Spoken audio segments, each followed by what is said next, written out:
obviously be rain sounds. There will be lots of book sounds, tapping, page turning, stuff like that. And then there will also be whispering, of course, and even some unintelligible whispering. So I'm going to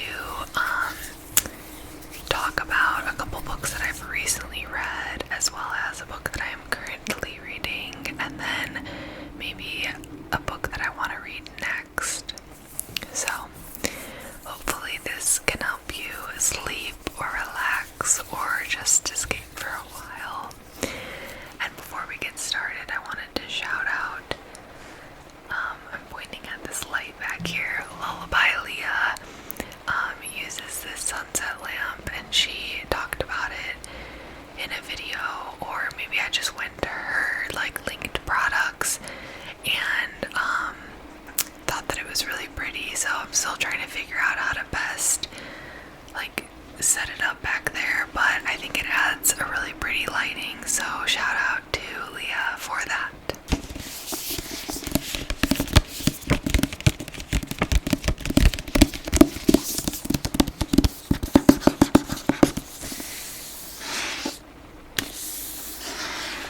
So the first book that we are going to discuss or just look at is All the Dangerous Things by Stacy Willingham. If you hear random dog noises, it's because my dog is on the ground next to me, but this is All the Dangerous Things by Stacy Willingham, and if you watched my Book of the Month Club book haul, this was in that video.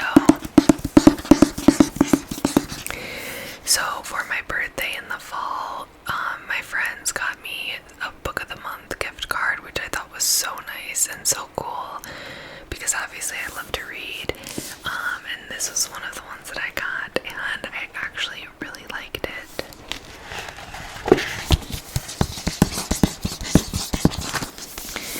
You can see it has a very mysterious cover. So it says All the Dangerous Things, and it's a very mysterious, kind of spooky cover where you can see the moon shining right here in the reflection of the water. So it's a body of water with the moon reflecting in it, as well as some brush down here, some foliage dripping down or branching down, and then you can see the biggest ripple kind of in the water with some ripples.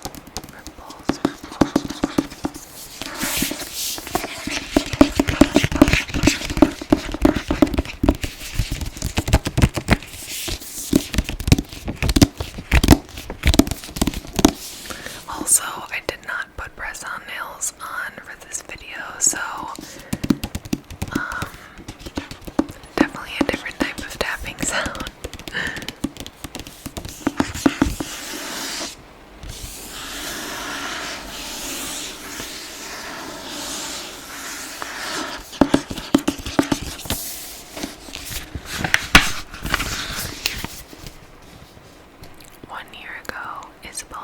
Life changed forever. Her toddler son, Mason, was taken out of his crib in the middle of the night while she and her husband were asleep in the next room. With little evidence and few leads for the police to chase, the case quickly went cold. However, Isabel cannot rest until Mason is returned to her, literally, except for the occasional catnap or small blackout where she loses track of time. She hasn't slept in a year. Isabel's entire existence now revolves around finding him, but she knows she can't go on this way forever. In hopes of jarring loose a new witness or a buried clue, she agrees to be interviewed by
which, has happened in real life with like all the true crime podcasting. So I thought that was kind of a funny, like interesting way to write the plot.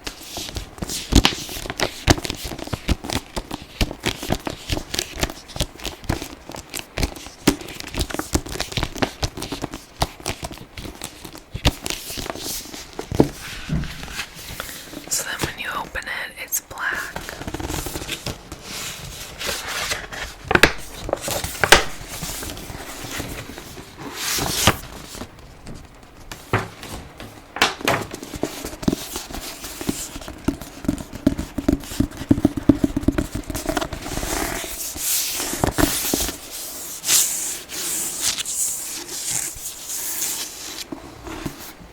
So it says all the dangerous things Stacey Willingham on the spine.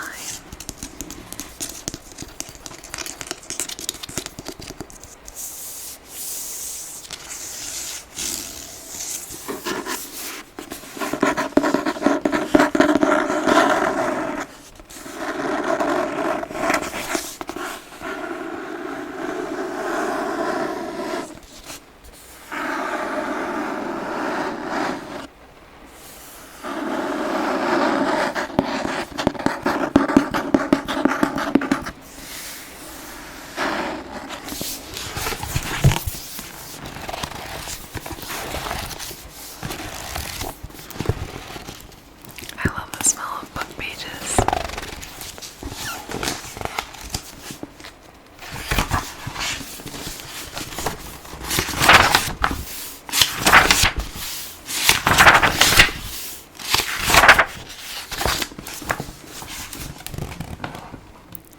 Prologue. Today is day 364. 364 days since my last night of sleep. That's almost 9,000 hours, 524,000 minutes, 31 million seconds. Or, if you want to go in the opposite direction, 52 weeks, 12 months. 1 whole year without a single night of rest. 1 year of stumbling through life in a semi-conscious dream state. 1 year of opening my eyes to find myself in another room, another building, without any recollection of when I got there or how I arrived.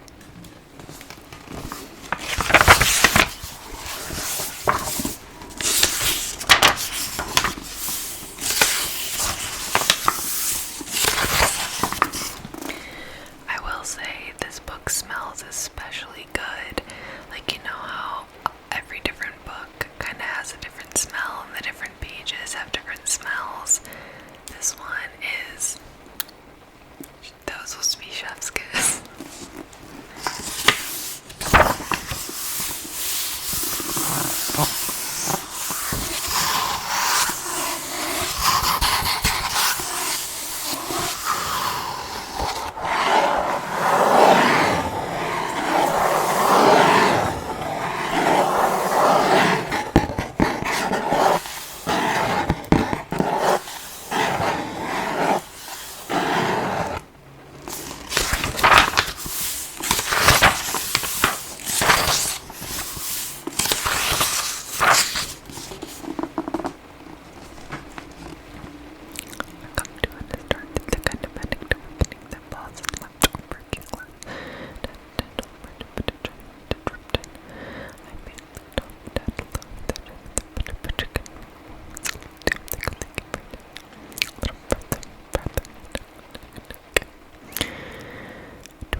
like true crime, and it had a satisfying ending. So if you're into mystery, then I would recommend it.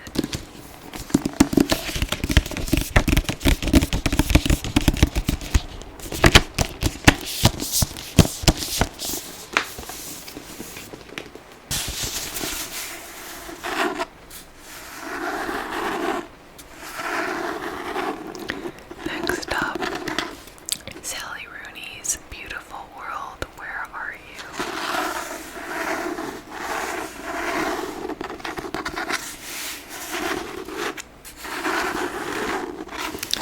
So I absolutely loved this book. I really like Sally Rooney's work. She's only written a couple so far. She's pretty new. I don't know, I think maybe she's written like 4. Let's see, Normal People and Conversations with Friends, which I think both or one have been made into a TV show. But yeah, I really, really liked this book. I thought that it was really, well, let's just say Sally Rooney is a very specific writing style. Like, she doesn't use quotation marks, and that bothers some people. So like, she just writes the dialogue in without quotation marks, which I like. I will also say her writing is very, what's the word? It's not superfluous. It's not like ornamental. It's very concise and straight to the point. Trying to think. Like, she's a very, very good writer. Like, her writing skill is just top tier, and I like that. That's what I like reading. But some people, like, if you really like beach reads and like more pop culture-y books, I don't know if you would necessarily like Sally Rooney, because I don't know how to describe it. She just, her writing style is very unique, but I like it. It's also like pretty dark. Like, she depicts depression and anxiety very well, in my opinion, and she is a master at like dialogue and character interaction. Like, the way that she writes, it's never corny, and I'm always reading it like, oh yeah, that would happen, someone would say that, or I can like literally picture the interaction. She's very good at explaining subtleties that are very hard to write about, that humans just like do, but while you're reading it, you're like, oh, I totally get what she's saying. It's kind of hard to explain, but I like it. But she does write about like sex, depression, anxiety, so and like trauma and like, you know, issues. So it's definitely not an uplifting light read, I will say that. However, the ending of this book to me was uplifting in its own way. I really liked the ending. It really made me think a lot, and the whole book just made me think. She like, the style of this book is like 2 friends writing emails back and forth. So that's not the whole book, but some of the chapters are just like emails that like these 2 friends are writing back and forth to each other. Like, they like to write long emails to each other because they're both writers, so I don't know. And in those emails, Sally Rooney writes about like political, cultural issues and like just things in the world and the human condition, and obviously it's like Sally Rooney wants to explore those topics in her book, so she makes her characters talk about them. But I like it, like, it's, and it feels realistic to me because the 2 characters are very pensive people, and they're both writers, and they're like a little more intellectual, so it makes sense to me why they would be doing that. Because I saw a review that was like, Sally Rooney should just write essays if she just really wants to talk about all these topics. Like, why make her characters like do it? But I disagree, because isn't that the point of writing? Like, isn't that the point of books, is to like send a message or portray something or like explore a topic.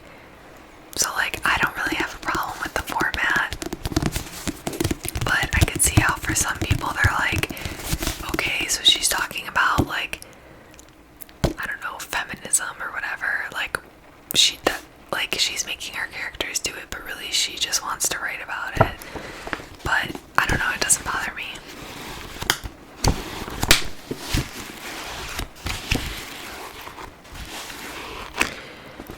I also really like how the way she writes in her characters feels very nuanced, just like real humans are. Like, you know how sometimes when you're reading, it's like you kind of don't buy what the character's doing or saying. You're like, why would they do or say that? Or it kind of feels like it comes out of nowhere. That's because there's not enough like nuance and character development in the character. The way she writes characters, they're so nuanced, and like you understand why they're doing and saying things. And she like weaves in bits of their past but into the present, so you like understand their motivations and their actions. And it's like, I don't know how to explain it. She just represents humans very well, because obviously we're all very nuanced beings, and sometimes like what you say isn't what you mean, and somehow she portrays that in her books. Like a character could be saying or doing something like, I hate you, but like, you know, as the reader that they don't actually hate that person, they're just saying it because it's like a self-defense thing.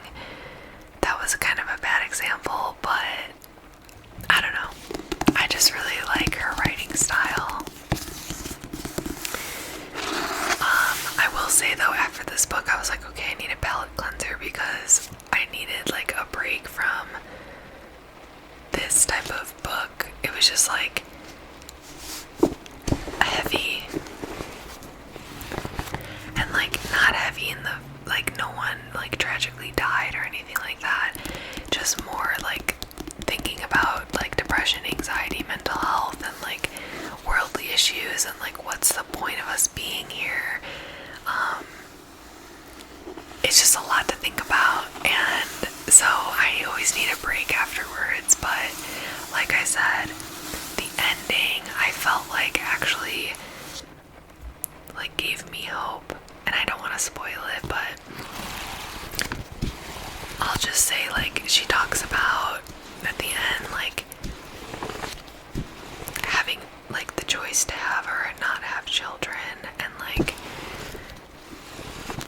what that means for the characters and what they think about it. And I don't know, it just aligns with like topics that I'm thinking about a lot at my age and in my life stage, and same with like all my friends, like worldly affairs and like having children versus not, and like what it means to be happy and what it means to be successful, and different privilege that comes with like different being in different socioeconomic classes. And it's just, I don't know, I really liked it.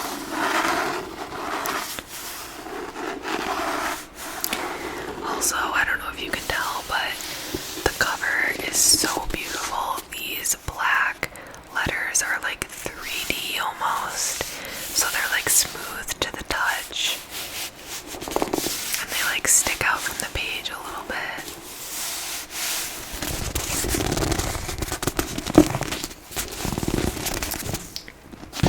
And then this little like, the cover like has a little cutout right here, and it says #1 New York Times bestseller. And I really like how it has that, because it's like smooth, and then you can easily open it.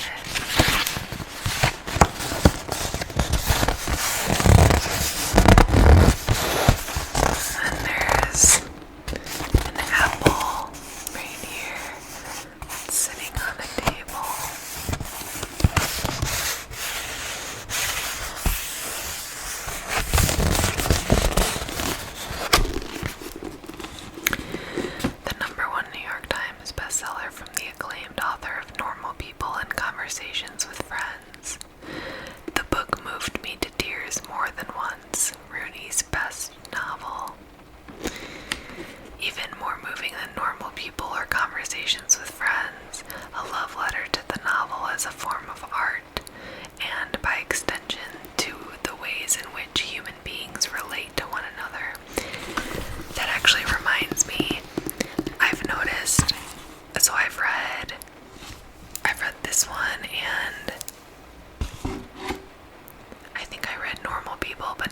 Conversations with Friends yet.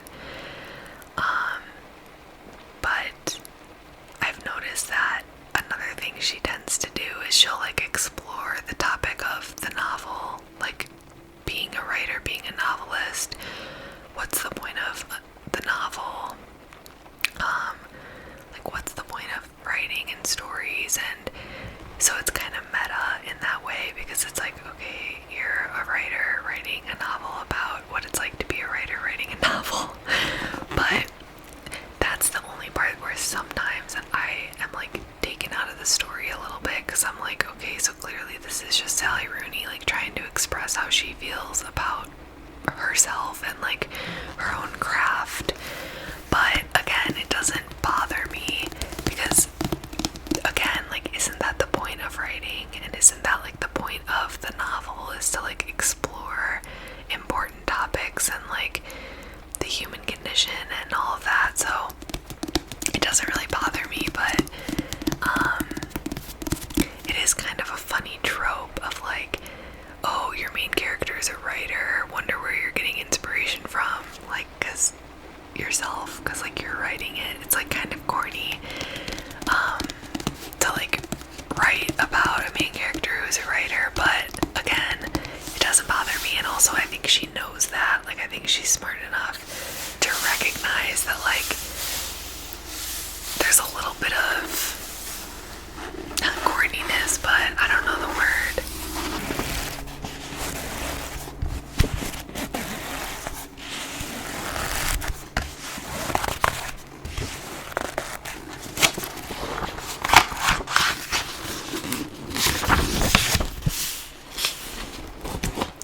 Sally Rooney is an Irish novelist.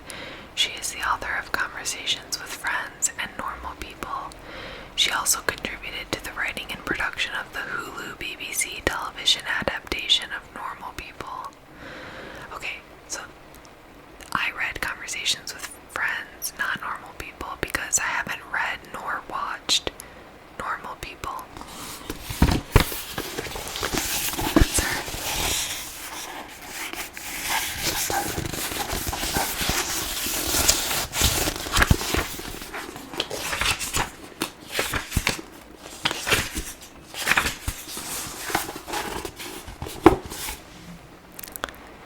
A woman sat in a hotel bar watching the door. Her appearance was neat and tidy. White blouse, fair hair tucked behind her ears. She glanced at the screen of her phone, on which was displayed a messaging interface, and then looked back at the door again. It was late March, the bar was quiet, and outside the window to her right the sun was beginning to set over the Atlantic. It was 4 minutes past 7, and then 5, 6 minutes past. Briefly, and with no perceptible interest, she examined her fingernails. At 8 minutes past 7, a man entered through the door. He was slight and dark-haired with a narrow face. He looked around, scanning the faces of the other patrons, and then took his phone out and checked the screen. The woman at the window noticed him, but beyond watching him, made no additional effort to catch his attention. They appeared to be about the same age, in their late 20s or early 30s. She let him stand there until he saw her and came over.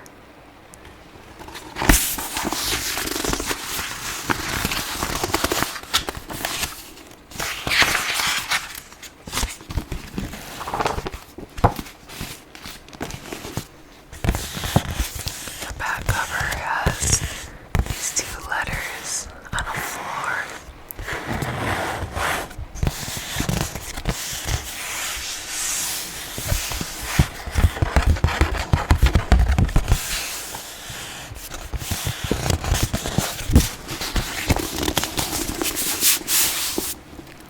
And then the back says, a best book of the year. An extraordinary, lucid, gorgeous, and nuanced work about coming of age in what is indeed a broken world. This is Rooney stepping into herself as a fully formed artist. Beautiful World combines the intricacies of Rooney's lightning rod style, like her deep well of sympathy for her characters, and her precise economy of language with a growing maturity. That's exactly what I was trying to say in the beginning, I think, is she has that deep well of sympathy for her characters and a precise economy of language. Like, that is probably the phrase that I was thinking. Economy of language. Like, she understands how to piece the words together in like the perfect ways to describe what she's trying to explain. Which I guess is literally just the act of writing, but clearly, as you can tell, I love her writing.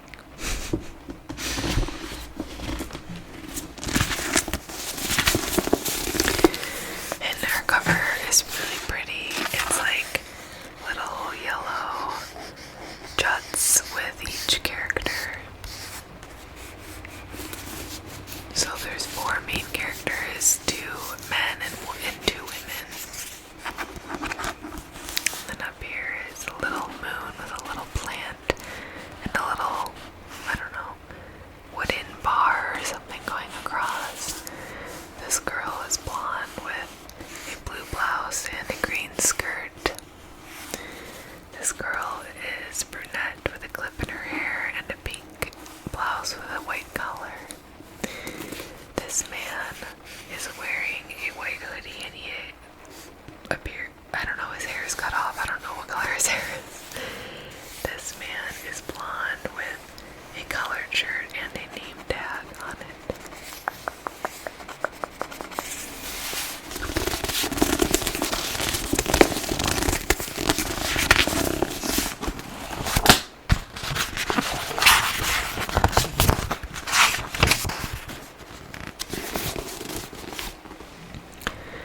Alice, a novelist, meets Felix, who works in a warehouse, and asks him if he'd like to travel to Rome with her. In Dublin, her best friend Eileen is getting over a breakup, and she slips back into flirting with Simon, a man she has known since childhood. Alex, Felix, Eileen, and Simon are still young, but life is catching up with them. They desire each other, they delude each other, they get together, they break apart. They have sex, they worry about sex, they worry about their friendships and the world they live in. Are they standing in the last lighted room before the darkness, bearing witness to something? Will they find a way to believe in a beautiful world?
this month.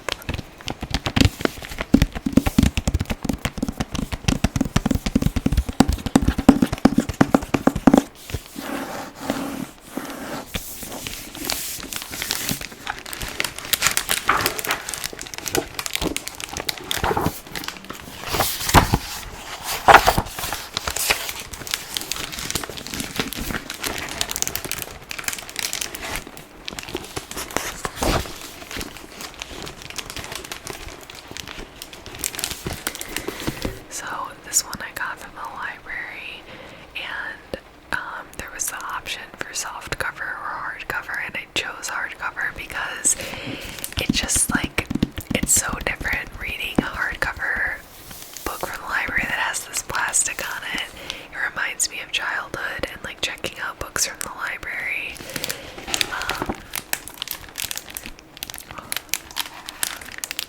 Like that noise just immediately shoots off serotonin in my brain.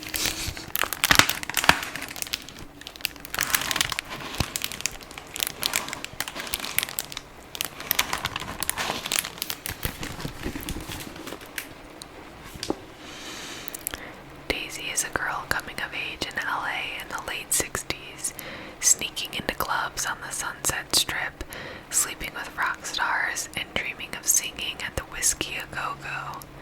The sex and drugs are thrilling, but it's the rock and roll she loves most. By the time she's 20, her voice is getting noticed, and she has that kind of heedless beauty that makes people do crazy things. Also getting noticed is the Six, a band led by the brooding Billy Dunn. On the eve of their first tour, his girlfriend Camilla finds out she's pregnant, and with the pressure of impending fatherhood and fame, Billy goes a little wild on the road. Daisy and Billy cross paths when a producer realizes that the key to supercharged success is to put the two together. What happens next will become the stuff of legend. The making of that legend is chronicled in this riveting and unforgettable novel, written as an oral history of one of the biggest bands of the 70s. Taylor Jenkins Reid is a talented writer who takes her work to a new level with Daisy Jones and the Six, brilliantly capturing a place and time in an utterly distinctive voice. So, the entire book is dialogue. Like, I'm literally only on page 51. But hopefully this page doesn't have spoilers. Like, you can see, like, it says Billy, Daisy, like it lists out who's talking. Is that over here? Okay, that was a bad example. Here. You can see more here. It's a conversation. It says Eddie, Warren, Karen, Billy, Daisy, Billy, Rod, Karen, Daisy, Billy. So they're like having a conversation. And it just shows what they're all saying. And that's the entire book is written that way, which is very unique. But I'm pretty sure it's like, it's as if someone's filming a documentary like years and years later, I think is what I'm picking up on.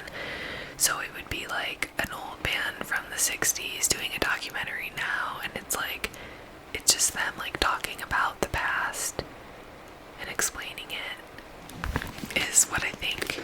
But I'm only like 50 pages in.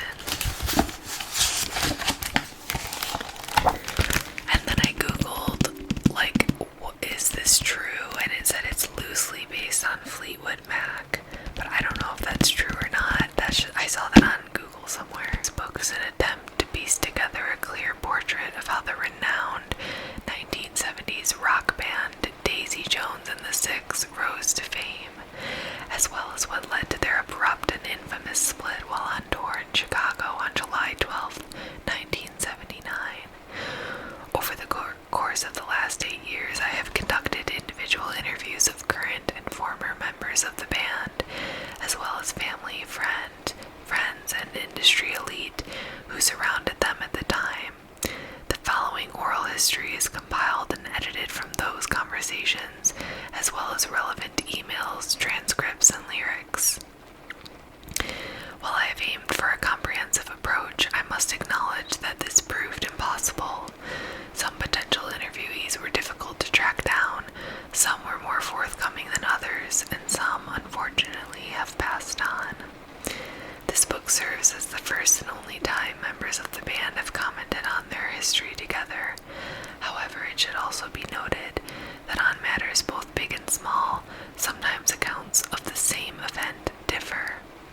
truth often lies unclaimed in the middle.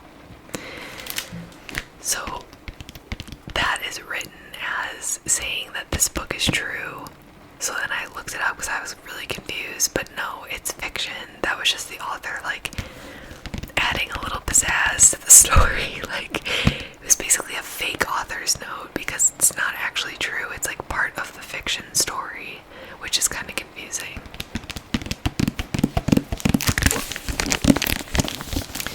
But you can see this cover says Daisy Jones and the Six, and then it's a picture of Daisy Jones.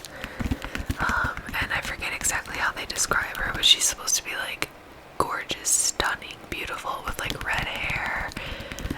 And she's like an amazing singer.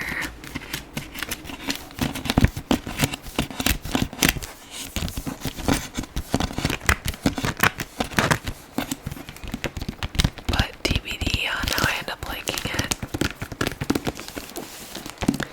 I'm a little skeptical because I'm afraid it's gonna be really cheesy and corny and I won't like it. But I feel like maybe I will. And it's really popular. Reese's Book Club, so Reese Witherspoon.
Book haul.